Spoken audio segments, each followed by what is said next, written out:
Alright, so boom, today we're going to be installing the Decat on the 1.4 TSI. Next step's going to get the car jacked up. Probably going to remove the fan because obviously it's a bit closed. Don't want to damage anything. Simple job anyway.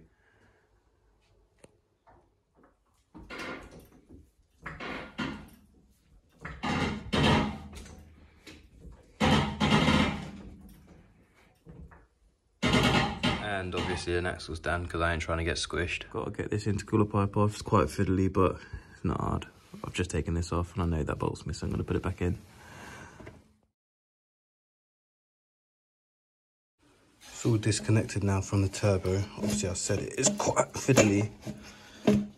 I don't even know if I can do this recording. There we go. So that comes off and then underneath should just be able to slide it out just like that. Sorry if my finger was in the way then. Can't really re-record that one.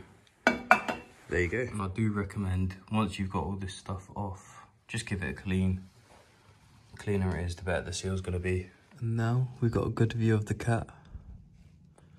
So what I'm gonna do is I'm gonna loosen them 2 bolts there. And then get the 4 from the top that's connected to the turbo, and then hopefully we can get it out without moving the fan. Got to get all the O2 sensors unplugged as well so it doesn't snag. Started to get the downpipe bolts loose, but I've got to take the fan out because there's just not a lot of room there. It's just going to be easy. I don't want to break anything. There's no point. Just get the fan out, get the job done properly. So to get these clips off, you push it in, then push down, then pull out. If you do it any other way, you're going to break it.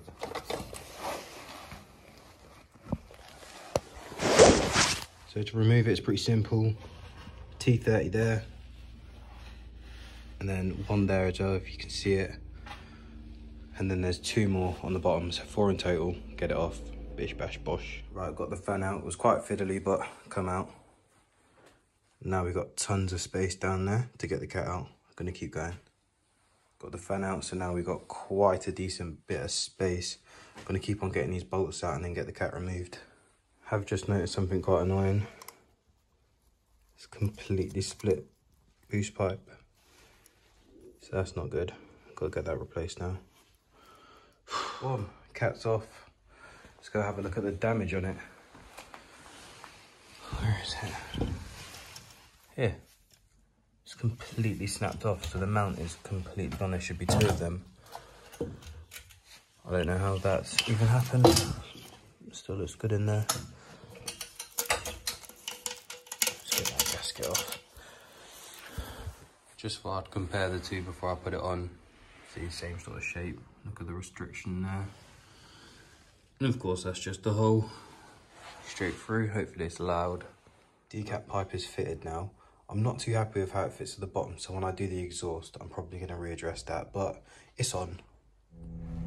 So here's where I'm on about where it doesn't seem to fit the greatest. It's obviously a little bit in the way, but what I'm going to do, I'm going to get the exhaust back on. Obviously I need to get all this fixed anyway, so when I do that I'm going to readdress it and I'll probably do a little update then, but what I'll do is I'll keep on getting it back together. I had to run to B&Q to get some bolts. What I'm going to do now is I'm just going to get the pipe work back on, which is down there, and then I'll get back to you once I've got that all on. So something I also did was just, it's not a very good job, but make sure that's all sealed up. So the fan's back in, so the car's all back together now. Gonna give it a first little start up. Hopefully it doesn't sound too bad with that ripped up flexi. I guess we're gonna find out in a second.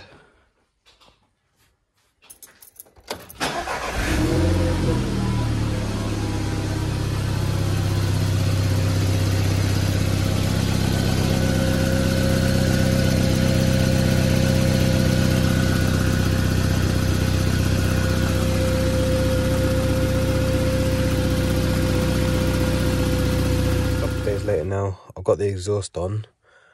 As you can see, it's cold and horrible outside, so I thought perfect to get a cold start.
loads more content to come, so subscribe if you enjoyed it. Thank you.